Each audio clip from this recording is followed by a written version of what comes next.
નમસ્તે, હું વિનોદ ચાવડા આપ સૌને વિનંતી કરું છું કે જેમ ગુજરાતમાં અને સૌરાષ્ટ્રમાં કચ્છમાં અતિ ભારે વરસાદ થઈ રહ્યો છે અને જેના કારણે આપણે જોઈ રહ્યા છીએ કે ચારે બાજુ પાણી ભરાયેલા આપણને જોવા મળી રહ્યા છે અને વિશેષ જ્યારે હવામાન વિભાગ અને હવામાનના નિષ્ણાંત કહી શકાય એવા અંબાલાલભાઈ પટેલે પણ ગઈકાલે એક ન્યૂઝ ચેનલના માધ્યમથી એમણે પણ એક આગાહી કરી છે કે 29, 30 અને 31 સૌરાષ્ટ્ર અને વિશેષ કચ્છની અંદર પૂર્વ કચ્છમાં ભચાઉ, રાપર અને ગાંધીધામ વિસ્તારની અંદર અતિભારે વરસાદ થવાની સંભાવના છે. વધારે પવન પણ ફૂંકાવાની જ્યારે સંભાવના છે ત્યારે હું કચ્છના લોકોને સૌને હું વિનંતી કરું છું,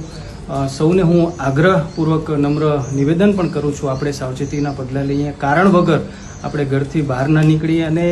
આપણી આજુબાજુ પરિવાર અને સૌનું આપણે ધ્યાન રાખીએ, કાળજી રાખીએ. આ વિડીયોના માધ્યમથી હું તમને બધાને ખૂબ જ આગ્રહપૂર્વક વિનંતી કરું છું કે આપણે આગામી સમયમાં જે હવામાન વિભાગ અને હવામાનના જે નિષ્ણાંતો છે જે એમણે આગાહી કરી છે એનું જો આપણે પાલન કરશું તો આપણે 100% સાવચેતીથી આપણે બધા બચી શકશું અને રહી શકશું.